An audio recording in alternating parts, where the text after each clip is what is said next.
Hey there, I'm DeFluve, and welcome to the seminar.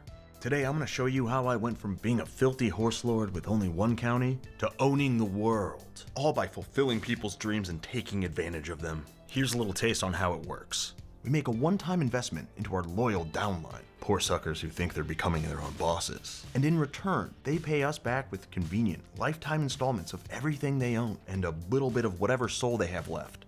It's a fun, rewarding way to help others by helping ourselves. See, that just felt good. This is Mongol level marketing. But even that's kind of a lie, because it's a Ponzi scheme. And now, please welcome our demonstrator for the day, Guy McCon. Yay! But right away we can see the genius of this strategy because I've already lied to you. We're not starting off with one county, we're starting off as two. Mostly because we can gobble up all these little shepherds. I'll show you in a bit. And even our character's a little scammy because technically they kind of are under 400 points, but I am slapping the immortal trait on them because I want him to keep his Botox plastic surgery look that he's got going on. Don't worry about that, we're gonna conquer the world in less time than it would take him to die.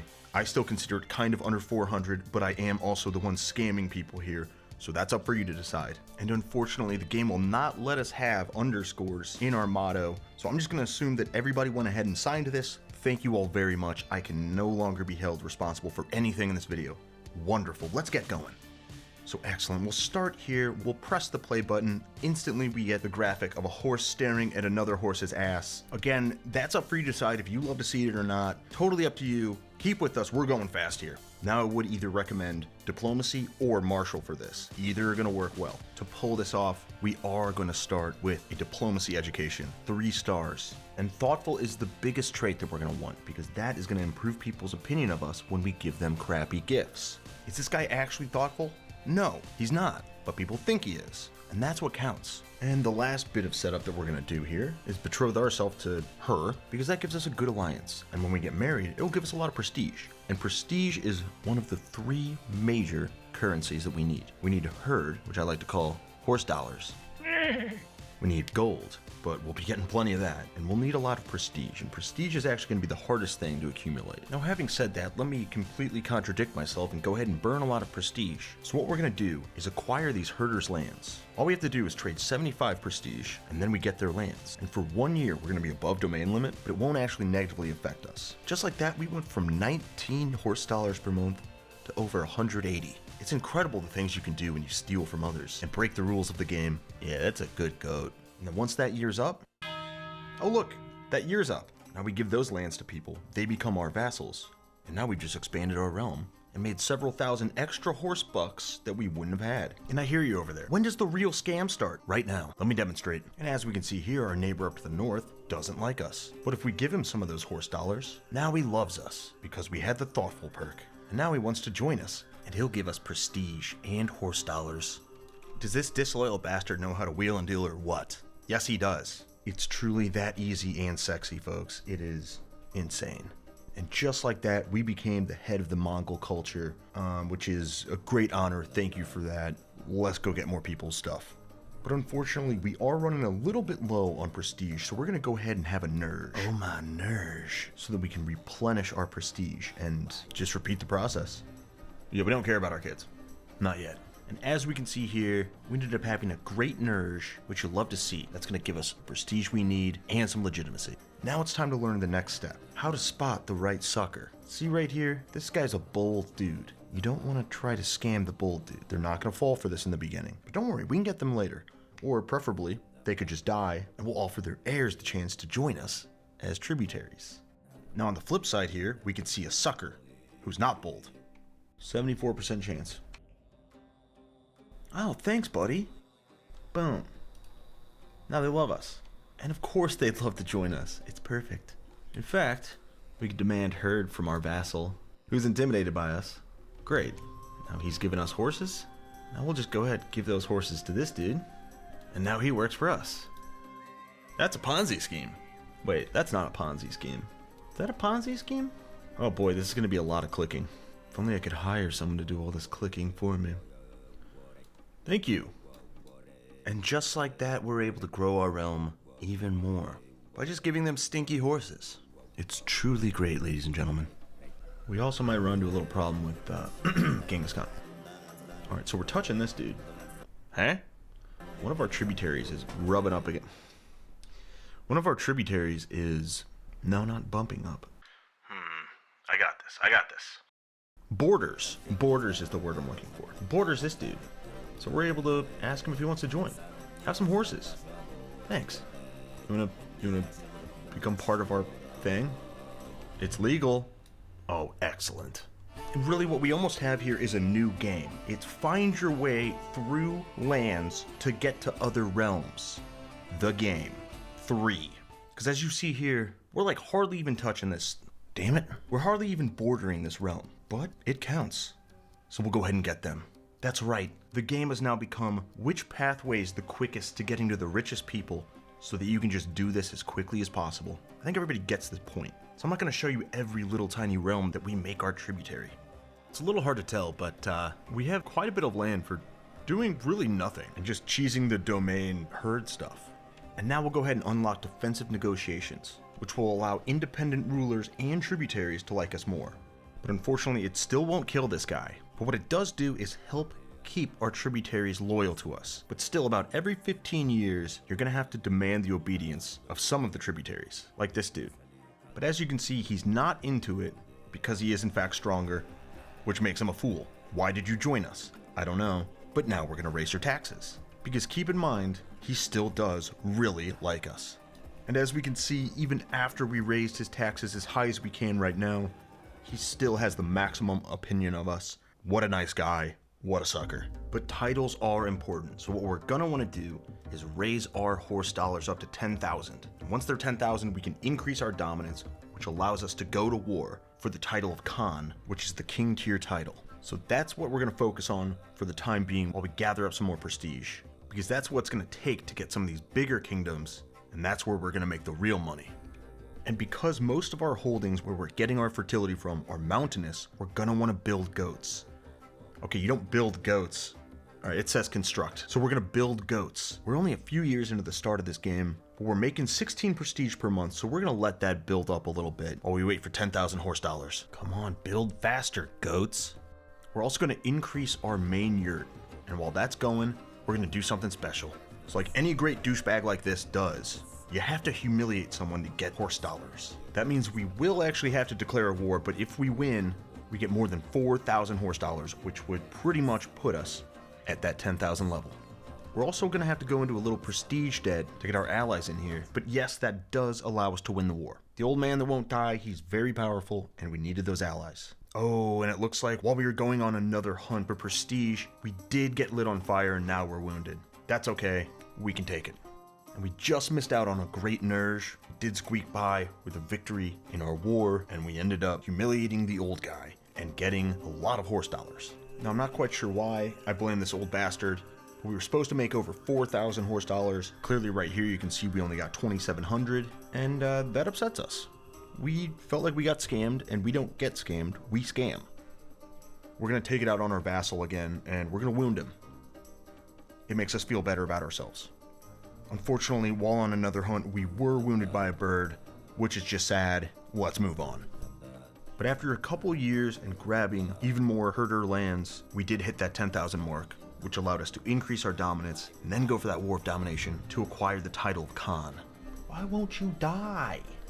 The next thing we're going to do here is build a square of the Tumen, which is going to let us build more men-at-arms. The stronger our army is, allows a higher percentage of acceptance for other realms that are also powerful. So after even more cheese scamming, we now pretty much own the entire territory of Mongolia, though we can't get the Empire title until the next level of dominance at 30,000 horse bucks. So we're going to have to settle for domination of a Khan title, Caucasian.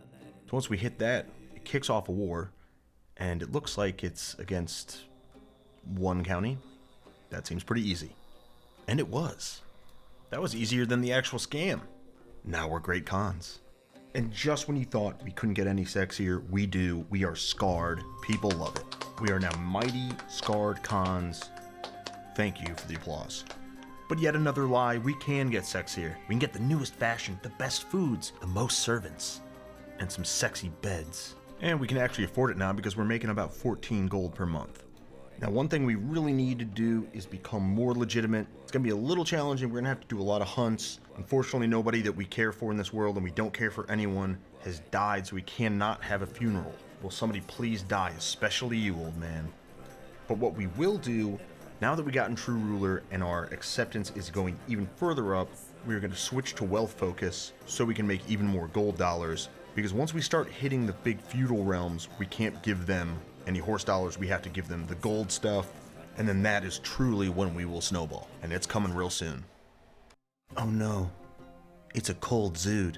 I know what you're thinking. You're thinking, oh no, not a cold Zood. Let me tell you, the cold Zood is good for us, because for whatever reason, it gives a plus 25 bonus to people accepting their status as tributaries. And Temujin has popped in, busted up the realm by migrating, so you know, he makes a little too much horse dollars for us not to attack him. We're gonna go to war with him. Still feeling confident. That's a lie. He might win.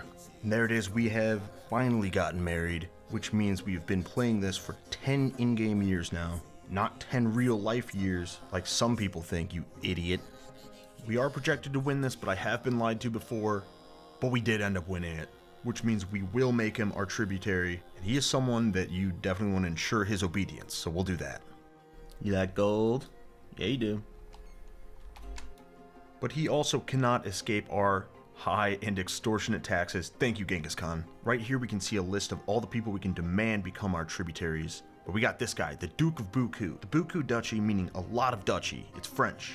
Boom, thank you. Thank you. Thank you. Thank you. Now this truly is different because Mr. Buku is feudal, so we can actually get gold from him. No, I'm sorry, Genghis Khan. Sorry, I'm gonna say no to that. There's no way. This guy's not gonna join us. 42% chance? That would be insane. That would be insane. No way. That. Do you have a blood brother? You do. What? What? Your blood brother is the shepherdess. That's a bad call, dude. But that right there was live footage of us getting to the tipping point. Unbelievable. With that, we are now touching some giant whales. What? We've unlocked the pathway to making the big gold dollars. We've got horse bucks, now we're gonna get some whale bucks. We can demand herd. Should we demand herd? Oh, this poor guy. Yeah, dude, give us some herd. Oh, this is our son. Give us more herd, son. Sorry, boy. Whoa, what an impressive yurt. Some dude just killed my wife. Fascinating. I need to plan my next move. Yeah, get a new wife. So I literally got a new wife. Well, I got betrothed. She's 8. Wait. Hold on, my wife's dead. That might be... We can have that funeral. Yes. Thank you for killing my wife. Thank you. It is time to have a funeral for my wife, whom we all loved very deeply. We didn't know her name. We'll have it in tapas. It's gonna be a big old affair. We're gonna need 6 horses, apparently. Oh god, I hope those horses are gonna be okay. Wonderful. We've encountered a little wolf child on our journeys to our wife's funeral. So yeah, you're gonna come with us. We will raise you in the ways of the deal. I'll never forget her. Will you please die? Yes! Oh, he died as I was looking at him. Let's go. Died of old age. Thank you. Which now allows us to take his former wealth that the son now owns. Thank you for dying, sir. And I just want to remind him that wherever dead people go, keep your dirty dead person hands off my wife. I still love her dearly. Oh, this is truly a blessing. Ooh. Because of that funeral, our legitimacy is increased to the expected level, and we are legit. Meaning that this cool old wrinkly man now respects us enough to accept our offer of everything he owns until he sheds this mortal coil. But until then, we will be increasing his taxes owed to us and the amount of troops that he gives to us. Thank you, old man. I hope you live a long time. And ladies and gentlemen, this is truly where we will snowball. It's been a mere 15 years since the game started, but what if I told you that in a measly 10 more years, we'll own pretty much all the Earth? Well, it's true. Now buckle up. We're about to get loaded, and everyone's about to give me their money. Good people, watch the magic happen right here, in India. That's actually another lie. I'm fading to black because there's a lot of clicking. Here's an example of what I just did. This guy, he's pretty loaded. Would he make 84 per month? Sweet. He accepts our offer. He's our tribute. We increase taxes, and that single tributary is now giving us over 50 gold a month. And we're just gonna pass that on to the next guy. Come here, blind little girl. We've got an offer for you that you won't refuse. Oh, thank you so much. Now give us your shit. And we're gonna keep doing that. I don't know if that's a pyramid scheme or a Ponzi scheme or what. Maybe it's a con job. But it works. All me and my wolf apprentice boy had to do was either wait for bold people to die, wait for wars to end, and then weasel our way in next to some other whales. And by the time we were finished taking India and the surrounding areas, we were at just under 500 gold a month. We then sidled up next to the Seljuks. And from the Seljuks, well, Saladin said no, actually. But it's okay, he's kinda old. We unlocked Herigold and Detailed Ledgers, giving us even more money. We acquired the first Nomadic Dynasty perk, giving us more horse dollars and fertility. We got this dude with a wide head, the widest I've seen since Whitey. We got the Abbasids, who were absolutely loaded. And when Saladin died, we took the Arabian Empire, which somehow wasn't as loaded. But that's fine, it opened up all of Africa. Once we took the Maghreb, we wormed our way into Sicily. Ah, Mongol Sicily, yes. Also Iberia. Oh! Castile said no. A costly mistake, Castile. How is Portugal too far away? Where the taint spanker is Portugal? We don't know. We know what's above it, but we just don't know where Portugal is. So I guess we'll wait on Portugal, that's fine. Let's move eastward into Europe. And of course we acquired one of the ultimate prizes. You know what it is. Alright, here's a big one. Oh! I was gonna say, here's a big one, and then I click on... it's a little Pope. Oh, you must be bold. Pope, I got something for you. It's gold. Unbelievable. Unbelievable. Like that. Thanks, Pope. I conned the Pope. I conned the Pope. Oh, Pope. That's like half the Italian city-states. India's kind of fallen away from us, but not too worried. We can get them back. Once we got Venice, we got Croatia. And from there, Hungary. And then we bought Poland. Uh-oh, that's that vase. And we still don't know where Portugal is. England and France were about to finish up a war, and once they did, we took France. We took England, Scotland, Wales, Norway, Sweden. You get the point, it's ridiculous. The Holy Roman Empire had a lot of wars, so we had to wait a while on that. But once they stopped, we gobbled them up. We were making upwards of 1,300 gold a month, 25 years into this game. And I could have made way more if I upgraded my yurt properly, but I didn't. We finally found Portugal. I demand obedience from the Pope. I demand it. At this point, I pretty much took over the world and would just have to wait for either wars to end, fight the wars, or wait for people to die that have left my tributary. Scam, system thing, Ponzi, pyramid, you get it. And the thing that I think is funny too, is that all these confederations formed in the north, and they kind of blocked me off. The confederations are super annoying to have to deal with if you're trying to do this, because it means a lot of wars. So I did the only thing I could think of if you have all the money in the world. I decided to go take a hike, but I couldn't do that. So I decided to have a party. Actually, it was a second SAR. While it's fun being incredibly rich, I don't know that this is the best way to play this new DLC, but it's certainly a way to dominate the world. I'm sure there's other ways, being a nomad. But still, even though I had pretty much everything I could ever want, I still knew that I would never get Iceland. And that made me sad. Thank you for watching. A big thank you to the Patreons. Oh my god, I have to thank the people that give me money every month. Hey guys, seriously, thank you guys for supporting me. You guys understand this was just a joke. Oh, Faye, don't be hiding the Whitey dollars. You guys get it was a joke, right? Toad? No, you don't have to think about anything, it's fine. Hefty Shark, put down the spear, please. You don't have to do this. Hakan. Why? You're beautiful. Oh, Irish Sniper, you're looking healthier. Oh, nice pony. Butternut Squash, thank you for becoming the newest member. You don't have to do this, though. You don't. No. Comic. No, Strig, remember I didn't kill you last time. It was only the rest of them. But I mean, I didn't mean to kill you, Flo. Kenwa, man. Alright, actually, I definitely meant to kill this one. Wait. No. Frenchie, don't do it. Frenchie,